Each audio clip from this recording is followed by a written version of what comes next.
Hi, my name is Emma Forster. I'm a graduating senior in the Muhlenberg College class of 2026, and my final Q presentation looked at the reason why dancers continue to dance when winning a trophy isn't the only motivation. I interviewed 3 Muhlenberg College students and asked about their experiences coming from a competitive studio or dance training and transitioning into college dance. It was important to me to hear it from individuals directly, as it would be more profound and be easier to understand than anything I would be able to write. So I present to you. Why dance if not for a trophy? Sammy Jaffe. I'm a first year at Muhlenberg. I've been dancing since I was 3. I started dancing competitively when I was 6, and then I stopped when I was 16. Um, Currently, I'm studying international studies, Spanish and dance. Right now, I have a minor in dance, but I'm hoping to appeal to be a major soon. Currently, I'm on the Mint Hip Hop team, Mayhem Step team, and then Cope's Tap team. Hi, I'm Tony Biondi. I am currently a sophomore here at Muhlenberg College. I have been dancing. First, I started non-competitively from the age of, I want to say, of 2.5 or 3. I started dancing competitively, I think, at around 8 years old. Stopped doing that when I was 15, I want to say. And I continued to do it throughout high school. I was one of the captains of my high school's dance team. And now I'm just doing it for fun here at Muhlenberg, and I am a part of the percolators. I do some dancey stuff here and there, but yeah. My name is Almara Erman. I am class of 26. I am a theater and media communication double major. I started dancing just in rec studio classes when I was a little kid, taking like the combo ballet tap classes that kind of everyone starts with. So I started dancing at like rec studios where I danced through elementary, middle school, and high school. And then in high school, I was also part of the dance program, which I would say was more competitive and more rigorous than a lot of dance high school programs. We called our advanced dance program, which I was in for 2 years, my junior and senior year, the like dance company. We had a huge showcase at the end of the year that I would say was pretty comparable to In Motion in terms of like the length of pieces and like overall like skill level being showcased through the majority of pieces.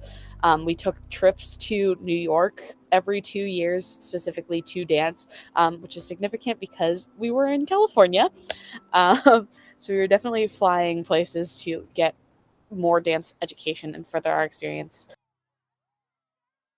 It was a mix of me no longer loving the competition scene and also the fact that there were issues at my studio that I had been at the same studio from ages 3 to 16, and there were just like some bullying issues and some issues with that, and I didn't want to deal with that anymore, so I changed studios, and I didn't really feel like changing competition teams as well, and I kind of fell out of love with competing, and also had some issues with dance in general of if I wanted to continue after that. So that was why I stopped at 16, but I kept taking classes at different studios. People around me were just extremely competitive, and if you didn't do something a certain way, they were like, oh, well, you're just like not good at that. And I was like, oh, okay. I also got used a lot for just my tumbling because everyone thought like, oh my God, she can tumble, that'll get us points and stuff like that. And it really didn't feel fun towards the end, and I started falling in love with actually cheer again. So I couldn't do it anymore. It was just too toxic, very competitive, and just like the people around me were just like so like they weren't the nicest people, but some of them were, some of them really were not. But that's mainly like why I left. And I originally, when I was applying to colleges, thought I would want to be a dance minor because I danced my whole life. and it was something I really, really loved. I mostly danced because I was a theater performer, and it was like to supplement that, but it was also very much just something I genuinely enjoyed. Otherwise, I wouldn't have dedicated so many hours a week to it. But I didn't dance through my first semester of college because of kind of the experiences that I had my senior year with a bad teacher. And then I kind of got back into it, taking ballet and tap at Muhlenberg my freshman spring.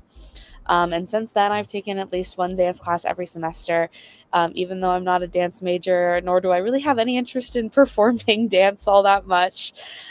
It's just something that I enjoy, a way to keep me moving, keep me exercising. That's motivating. And I've made a lot of really wonderful friends through Muhlenberg dance, and I really enjoy it. And I know there's like a lot of like bad talk about competitive dance, and like especially with like reality TV and all of that, like you see a lot of the negative, really toxic sides of it, and like that is still true in some cases, but I think competitive dance it can be so amazing. I did it for 10 years, and for those 10 years I loved it. I think it really depends on like your studio's values. Like one of my old teachers who owns a studio now, she instills such great values into her kids that she goes to competitions where it's conventions, meaning like you take classes there and you compete. And I remember when she taught at our studio, she would always make sure that we were watching other dances, and we would always have like little tasks. Like sometimes we would like buy candies and then find the dances that we thought were like amazing and inspired us, and we would give candy to like those girls at other studios. And so making those connections, and also at conventions, meeting teachers, meeting people who can get you jobs later in the dance world. Like the amount of times I went to conventions and like teachers recognize girls at my studio or recognize other girls, and like making that connection. So networking is a big one for dance competitions. Getting feedback, a big thing that was when I was younger, is we would have a class where we would sit and we would listen to our feedback and be like, this is something we've been working on, see other people agree, like we need to work on our turns or like tightening our technique. Versus sometimes you would hear comments and be like, this is what one judge thought, we don't agree, but we can both be right in our own respect. So learning how to deal with feedback, and also dealing with like good sportsmanship. I think teaching kids how to lose is very important. I think teaching kids that things don't always go your way, like, you know, you can be performing and you mess up, and that's okay to keep going. I think that's really important. Yeah. Definitely just like meeting new people, getting used to constructive criticism, and like a sort of like stage presence really, really helped, and it went a long way, because now like I'm here and like I still feel like I can be myself on stage and show like that stage presence and like what it taught me. The comparison, there can be a very, very toxic dynamic between the dancers you're supposed to be working with and having fun with, when you're constantly being compared to them with point values or with awards, or even just in the studio space. Like when you see someone that constantly gets placed above you in awards, like you start feeling, you know, like it's easy to feel like you're not as good of a dancer, you're not as valuable as them. But then there's also the flip side, is when you are that top dancer and you have like that pressure of getting first and getting the top score and all of that, and then you don't. The amount of girls that I've seen that just don't know how to handle it and break down crying and all of this stuff. It's rough on both sides, and there's no like really great way to handle it. I think, like, I know I keep repeating myself, but going back to just how your studio teaches you to handle it, that sportsmanship, that realizing that you're not always going to be first, and like you're going to have to deal with it. And there are some aspects that people are going to be better than you in life, and that's when you learn from them. It's not like a competition. My teachers would always say, like, put yourself next to the best person in the room. Like, always look for who's the highest jumper, who's the best turner, and stand by them and watch them and learn from them. And so I feel like a lot of studios, especially with social media and reality shows, are like pushing like oh, you have to be the best. And so when people aren't the best, they think like, why should I even continue doing this? So I think that can be a really negative mindset that competitions can instill, depending on what your studio's teaching you. When I was younger, the like studio like values, I guess, were very much, it wasn't like a winning studio, or like the focus wasn't on winning. It was more about learning and like going to competitions to learn from other studios and to watch other studios dance.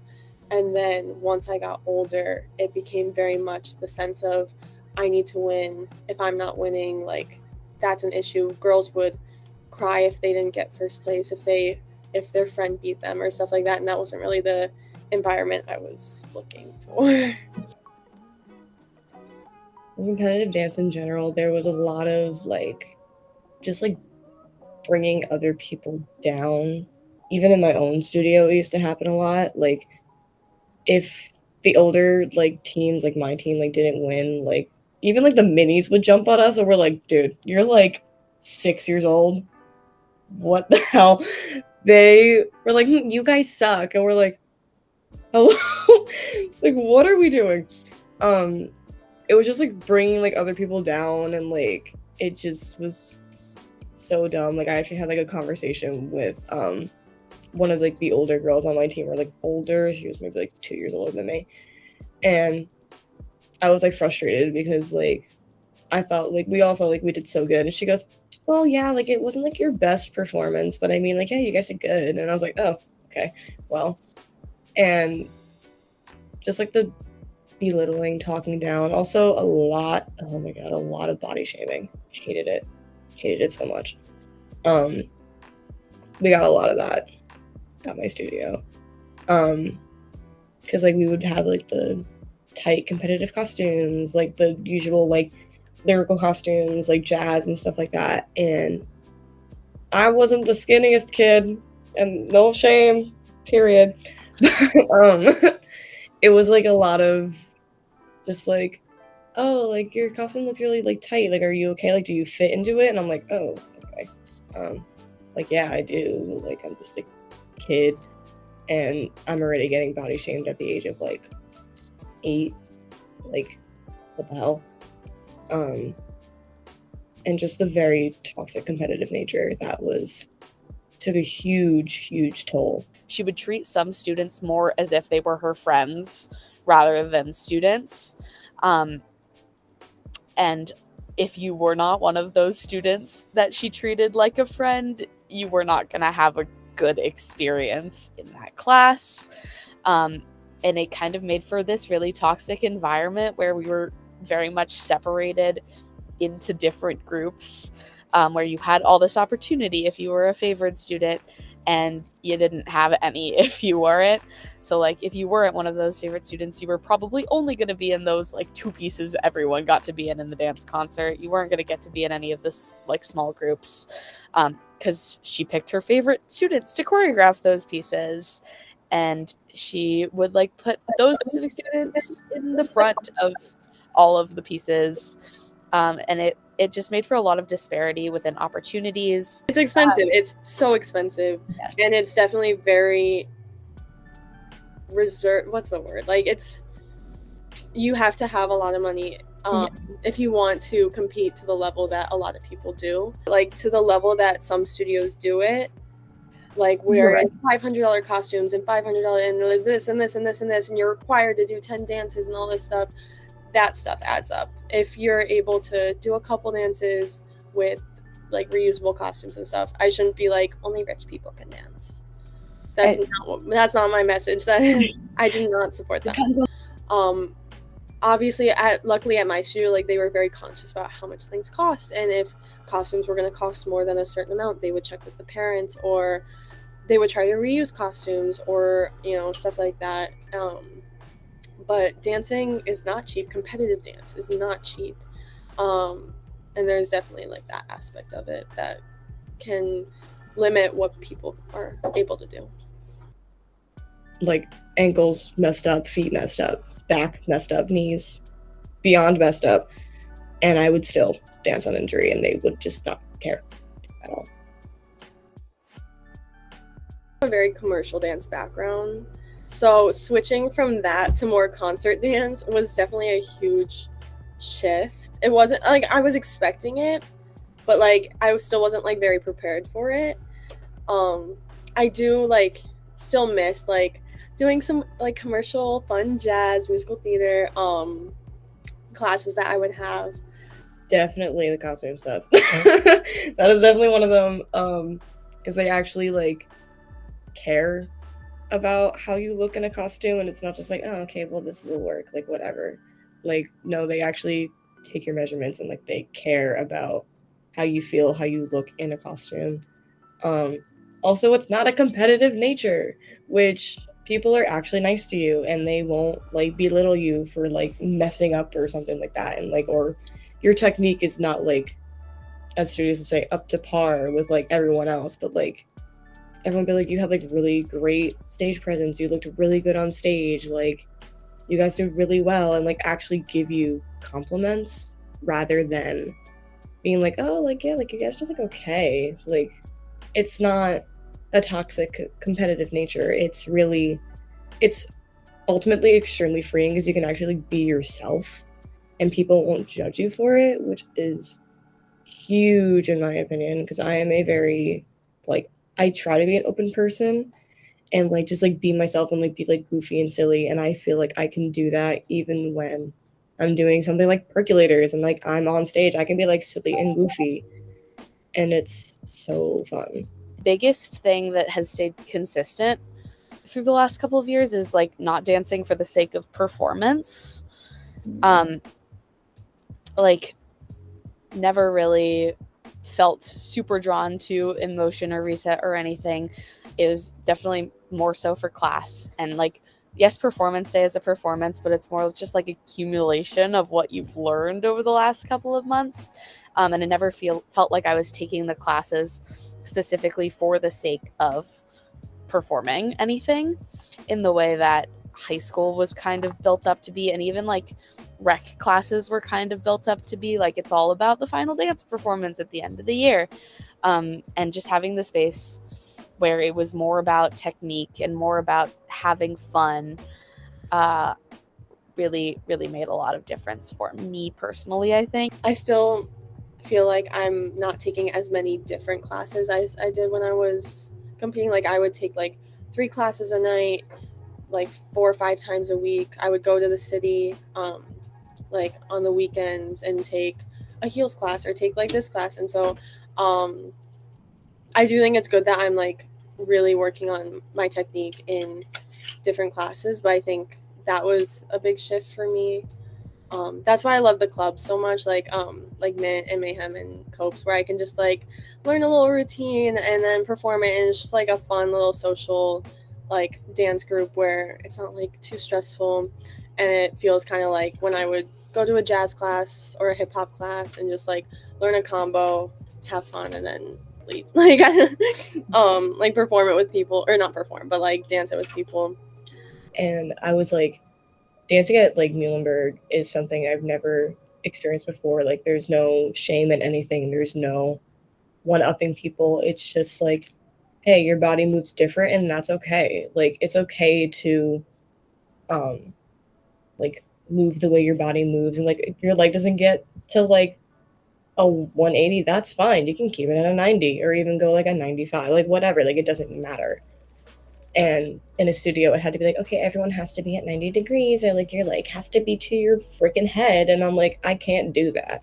And then you would get cut from the section completely. And I'm like, what the heck? Injury. Holy shit. That was a huge, huge change for me. Because like, I'm just so used to dancing on injury. And even like every time I go to a doctor, like they will like, if I have like an x-ray or something, they look at like my knees or my ankles and like my back, and they're like, girl, are you good? And I'm like, yeah, like, what are you talking about? And they're like, you have things where they shouldn't be. There's stuff like overlapping, like, what's going on here? And I was like, well, I did 2 years of like dancing. And they're like, did you dance on injury? And I'm like, mm-hmm.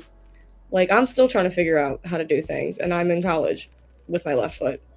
And everyone here is just like, it's okay. Like, if you need to, like, dumb it down a little bit, that's fine. Being able to be flexible, adapt quickly, like when like my friend got injured right before we went on stage and we had to change the whole routine like 5 minutes before we went on stage.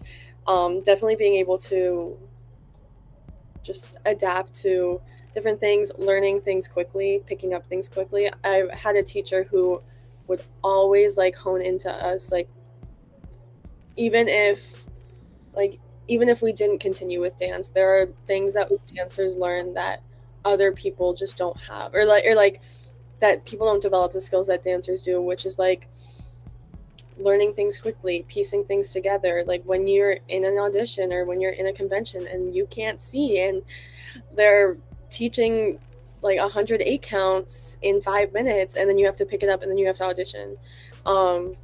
Being able to just deal with that, being able to improvise on the spot, like the social aspect. I think there's a social aspect. There is obviously like the negative side of comparing yourself, but also just learning how to deal with that, learning how to deal with self-comparison, comparing yourself to other people, and there's always going to be someone better than you at something in the room, and learning how to deal with the fact that you're not always going to be the best in the room. I think it's really important, and it's a skill that some dancers develop, some dancers don't, but it's also just how, again, you're raised, how your studio treats you. Other skills. I'm sure there's so many. Discipline's a big one. Having to be there at a certain time, early in the morning, hair done, makeup done, all of that at 6 years old. My poor mother had to deal with 4 kids. I don't know how she did it. But like falling asleep at 2 a.m. and getting up at 6 a.m. to do your hair and doing all of that at 6 years old. Well, my mom did my hair, and then getting there, dancing at 8 a.m. Like, I think it takes a lot of discipline and passion and care to be able to do that early in the morning at that young, and just building those skills so young of saying, this is something I care about. I don't want to do it at this time. I don't really want to, it's a lot of work, but I'm still going to do it because it's something I care about. All around, it also just like kind of made me stronger because I dealt with so much like toxic energy for so long, and hey, what doesn't kill you makes you stronger. And I would say I definitely have a bigger backbone just because, like I said, I dealt with it for so long that I was just like, you know what, I'm not taking crap from anybody. If I'm not feeling well, I'm not feeling well. If I have an injury, I have an injury. I'm not doing anything. People yell at me, but like, hey, like no, like I will advocate for myself and take whatever I need to let myself heal or just let my body relax, because I was dancing for like days on end, and like teachers and like professors and people here understand that because we're all dancers, we all get it. So that's definitely like something I will take away, just like advocacy and all that stuff. Like self-knowledge is how I would describe the skill, and like understanding where I'm at personally. It doesn't necessarily have to be where everyone else is at personally. People can be better, people can be worse. We're all there to learn, and we're all going to get something out of it regardless of what it is. In all honesty, I don't see it being my main focus. I do want to keep it in my life for as long as I can. I do plan on going to some sort of school after college, whether it's law school or graduate school. And something, actually, my friend who I actually just called a couple weeks ago, she was like 18 when I was 7. She was like my assistant on our competition team, and she went to DePaul Law School while she was teaching me, and then she choreographed my solo, one of my last solos, one of my favorite solos. And so I would love to do something like that. And I was talking to her about it, and I would love to like be able to go to law school and choreograph somewhere. Honestly, choreographing is probably what I would love to do. I would love to be able to choreograph something, set it on someone, and then see what happens after it. I know a lot of like competition dances, like they have guest choreographers. I would love to be able to, even like once I'm done with school and hopefully have a job, I don't know. I would love to be able to still choreograph, or even just like teach a class or two on the side. And if I'm not teaching, I would be taking classes. Aerial, super fun. I would love to keep doing aerial. Maybe try. I was actually looking up aerial classes during the summer near me, like when I'm at home. And they had like a bunch of circus like things, so maybe I try something else, I don't know. But I would definitely love to either like teach, choreograph, or even just take classes. Either like I'll keep like taking classes somewhere that will accept it, or even just like do it for myself just because like I can. Or even probably maybe choreograph for my high school, because I know they're always looking for choreographers and stuff like that. And actually my high school director for the dance department usually calls in alumni to choreograph, so I might be doing like that in the near future. I don't know, but it's fun to like look forward and be like, hey, like what can I do with dance? I can even do stuff with like my psych stuff and be like, hey, I can do dance therapy and things like that. It's definitely not something I know for sure yet. I definitely am planning to find a studio at home, whether that's like specifically a dance studio or like a more like workout Pilates type situation, because something dance has taught me is that I do like feel like I exercise best in those like class scenarios. I do not have the self-motivation to go to the gym by myself, I fear. And like I just find it more fun in a group, and like following along like with a guide, it just makes it much easier to stay motivated. And honestly, it makes it more fun for me, I think. I also have a bucket list item to learn the ballroom and Latin styles. So that's definitely something I'm gonna work on. It's a dream of mine, bucket list item. I really want to do it. I think it'd be so fun. Competitive dance is challenging. I would say competitive dance is toxic. College dance is reassuring. College dance, I will say, is me. Honestly, it lets me be myself, and it's really freeing, and I can just throw my personality and like my story into whatever I put into it, which is really nice. The consensus was, oh, it's a negative thing, like we didn't really talk about any of the positives, like it's toxic. And like, yes, but I think like there's always two sides of it. Like there's a reason that it's so popular and it's so like so many people participate in it. And I feel like a lot of the times I talk, because like that's the most interesting part and that's how it ended, was why I left. But I was also there for 10 years and I loved it and I had a great time. And there's a reason that I had an amazing time competing. And I feel like because of like dance moms and like all this stuff, like you hear the yelling and the toxic shit that's being said and all of that stuff. But there is, and like, yes, like that does happen and is common. And there are parents who scream at their kids for messing up on stage. And that's horrible to watch. I am so grateful that I had such amazing and supportive parents and coaches that always like never screamed at us for anything like that. But I think competition dance can be so amazing if you're surrounded by the right people. And it kind of like, it almost like breaks my heart to hear people only see it as one way. And obviously people have their own experiences, but people who have never experienced it, seeing it as one thing and only that thing, it like kind of makes me sad, because that was my life for so long, for more than half of my life. And so yeah, I don't know.